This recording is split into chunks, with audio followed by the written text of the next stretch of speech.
What if extinction isn't always the end of the story? What if some creatures we confidently declared gone never truly disappeared at all? Across the planet, there are places humans rarely reach. Jungles so dense, sunlight barely touches the ground. Frozen wastelands where time seems locked in ice, and vast oceans hiding secrets beneath miles of darkness. In those places, something could still be breathing, moving, surviving. Tonight, we're exploring 7 animals science says are extinct, but evidence, legends, and unexplained encounters suggest they may still be alive. Extinction sounds final. It feels definitive. A species appears, thrives, then vanishes forever. But history tells us that extinction is surprisingly hard to prove. Animals thought gone for millions of years have reappeared.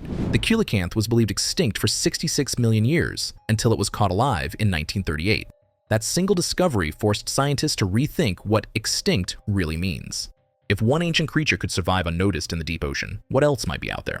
One of the most powerful candidates is the giant ground sloth, Megatherium. This was not a small, slow-moving animal. It was a living tank. Standing upright, it could reach nearly 20 feet long and weigh more than 4 tons. Its massive claws weren't just for digging plants, they could tear apart trees. Megatherium roamed South America until around 10,000 years ago, when climate shifts and expanding human populations likely pushed it toward extinction. But deep in the Amazon rainforest, something doesn't add up. Indigenous tribes have long spoken of a creature they call the mapinguari. Descriptions are unsettlingly specific. A massive, upright beast, thick fur, enormous claws, a powerful, musky odor. Some accounts even describe a strange face or a mouth, positioned unusually low on the body. Witnesses say it roars loudly, knocks over trees, and flips canoes with ease. Modern expeditions into the Amazon have documented unexplained footprints, far larger than any known animal, crushed vegetation, and sounds that don't match recorded wildlife. The Amazon is one of the least explored regions on Earth. Entire ecosystems remain undocumented. Scientists admit that new large species are still being discovered there. So the question remains, did Megatherium really disappear? Or did it retreat into the one place humans still struggle to fully explore? If Megatherium survived, it wouldn't be the only ancient giant hiding from us. Next, consider the pterosaurs. Often mistakenly called flying dinosaurs, pterosaurs were actually a separate group of flying reptiles. They were the first vertebrates to take to the skies. Some were small, but others were enormous. The largest species had wingspans exceeding 35 feet, larger than a fighter jet. They had hollow bones, massive chests for flight muscles, long beaks, sharp teeth, and sometimes elaborate head crests. Officially, pterosaurs went extinct 66 million years ago, along with the dinosaurs. Yet, reports of large, leathery winged creatures persist. In Papua New Guinea, locals speak of the ropin, a massive flying animal with a wingspan wider than trees, glowing eyes, and sometimes even a luminous tail. Sightings often occur at night near cliffs or coastal regions. In the United States, eyewitnesses in Texas, Arizona, and even Illinois have reported encounters with huge flying creatures that don't resemble birds. They describe silent gliding, bat-like wings, elongated heads, and sudden vertical takeoffs. In some cases, ranchers have reported livestock injuries that couldn't be explained by known predators. Skeptics argue misidentification, large birds, hoaxes, or imagination, but the consistency of descriptions across cultures and continents is difficult to ignore. Pterosaurs were real. They existed for over 150 million years. Is it impossible that a small, isolated population survived in remote regions, unseen and unrecorded? Or is that idea simply too uncomfortable to accept?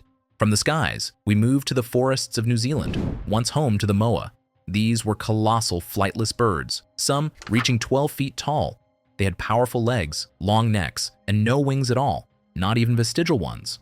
Moa dominated New Zealand's ecosystems for thousands of years, with no land mammals to compete against them. Their downfall came quickly after humans arrived around the year 1300. Overhunting and habitat destruction wiped them out within a few centuries. Or so we believe. Since the early 1900s, there have been persistent reports from hikers, hunters, and farmers who claim to have seen large, wingless birds moving through dense forests in the South Island. Some report massive footprints. Others describe dark shapes vanishing between trees. These areas are rugged, remote, and rarely visited. New Zealand's wilderness is far more extensive than many people realize. Scientists say there's no physical evidence, no bones, no feathers, no DNA. But absence of evidence is not evidence of absence. If even a handful of MOAs survived, hidden deep in uninhabited terrain, They could easily avoid detection. Perhaps the most controversial candidate on this list is said to live in the Congo basin. Locals call it Mokla Mbembe, meaning the one who stops the flow of rivers. Descriptions of this creature sound almost impossible. A massive reptilian animal with a long neck, bulky body, and powerful tail. Witnesses compare it to a sauropod dinosaur, similar to a diplodocus. European explorers documented these stories as early as the 1900s. Tribes pointed to specific swamp regions and river systems where the creature supposedly lived. They described it as territorial, sometimes overturning boats. Over the decades, multiple expeditions attempted to find proof. None succeeded in capturing definitive evidence. Scientists dismiss the idea as folklore, misidentified animals like hippos, rhinos, or giant monitor lizards. But skeptics must answer one question. How did isolated tribes with no exposure to dinosaur fossils or paleontology describe a creature so similar to dinosaurs reconstructed by science? The Congo Basin remains one of the most unexplored regions on Earth. Satellite imagery reveals vast wetlands and forests untouched by modern civilization. If any place could hide something extraordinary, it would be there. Then there is the mammoth. Massive, shaggy relatives of modern elephants. Mammoths once roamed across Europe, Asia, and North America. Some stood over 13 feet tall and weighed more than 20,000 pounds. Most vanished around 10,000 years ago, but not all at once. A small population survived on Wrangel Island until about 4,000 years ago, meaning mammoths lived alongside early civilizations. Frozen remains found in Siberian permafrost are so well preserved that scientists have recovered skin, hair, and even stomach contents. Entire mammoth genomes have been sequenced. There are ongoing efforts to revive mammoth traits through genetic engineering, but some people believe revival may not be necessary.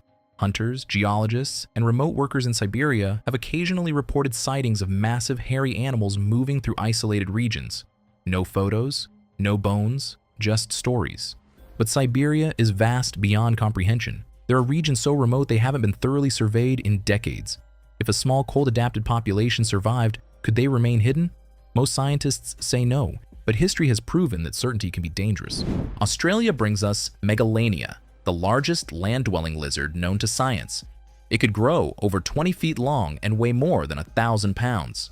Closely related to the Komodo dragon, Megalania was an apex predator.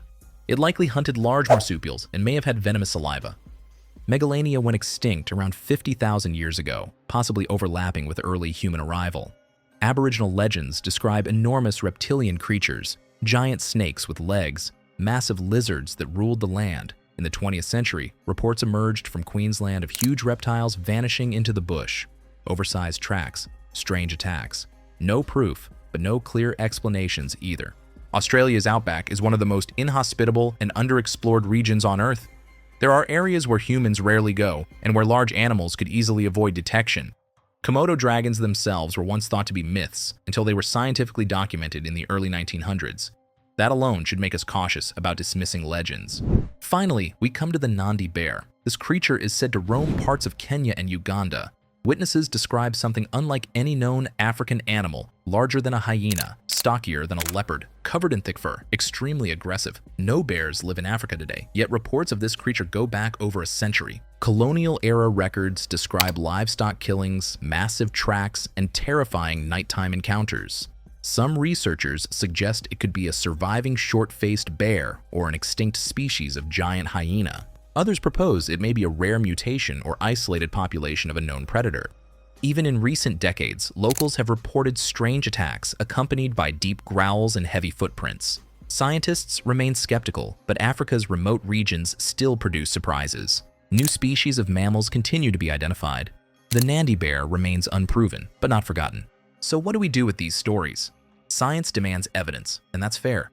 But science also teaches humility. It reminds us that our knowledge is incomplete. Vast portions of our planet remain unexplored. The deep ocean, dense rainforests, frozen tundra, remote deserts. These are not empty spaces. They are frontiers. Every creature on this list has something in common. They existed, they were real, and in each case, there are unexplained reports, sightings, and cultural memories that refuse to disappear. That doesn't mean they are still alive, but it does mean the question is not as simple as we'd like to think. Extinction may not always be a clean ending. Sometimes it's just the moment we stopped looking. And until every forest is explored, every swamp mapped, every frozen valley surveyed, the possibility remains. Somewhere out there, something ancient may still be watching,